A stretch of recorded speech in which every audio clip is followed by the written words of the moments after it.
رحم دل بادشاہ۔ یہ واقعہ تقریباً 400 سال پہلے کا ہے۔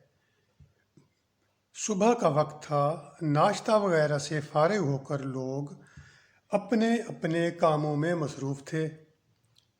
آگرہ شہر میں بادشاہ کے محل کے قریب ایک غریب عورت گود میں بچہ لے کر سڑک پر جھاڑو دے رہی تھی۔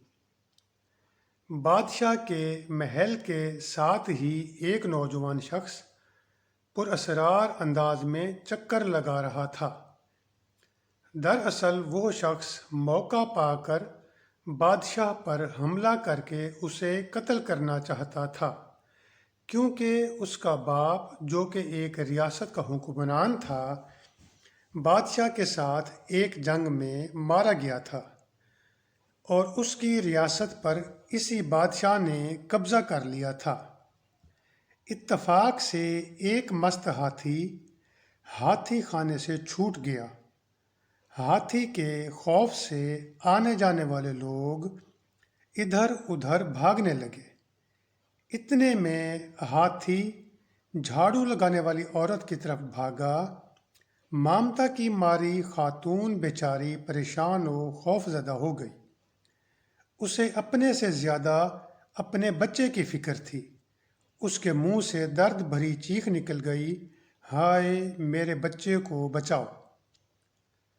خوفزدہ خاتون کی چیخ و پکار نے نوجوان کو متاثر تو کیا، مگر چھوت چھات کے جھوٹے فرق و امتیاز نے اس کے ضمیر کو مردہ کر دیا تھا۔ چنانچہ اس نے سوچا کہ میں اعلیٰ ذات کا راجپوت ہو کر ایک صفائی کرنے والی عورت کے بچے کو کیوں چھوؤں؟ وہ نوجوان اسے بچانے کی بجائے کھڑا تماشا دیکھتا رہا۔ خدا کا کرنا ایسا ہوا کہ اس خاتون کی آواز بادشاہ کے کان میں پڑی۔ وہ فوراً گرز، جو کہ ایک خاص قسم کا ہتھیار ہوتا ہے، لے کر محل سے نکلا اور ہاتھی کے سر پر اس زور سے مارا کہ اس کا سر پھر گیا۔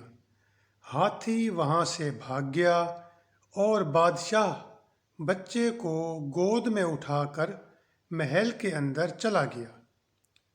اس راجپوت نوجوان نے بادشاہ کی بہادری اور رعایا پروری دیکھی تو بادشاہ کو قتل کرنے کا ارادہ چھوڑ دیا۔ اس نے بادشاہ کے دربار میں حاضر ہو کر اپنا منصوبہ ظاہر کر دیا۔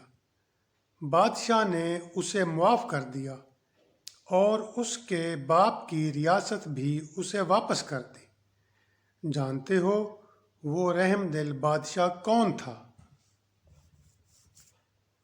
جو بہادر بھی تھا، ہمدرد بھی تھا، رعایا کو مانتا بھی تھا اور اپنے دشمنوں کو معاف بھی کر دیتا تھا۔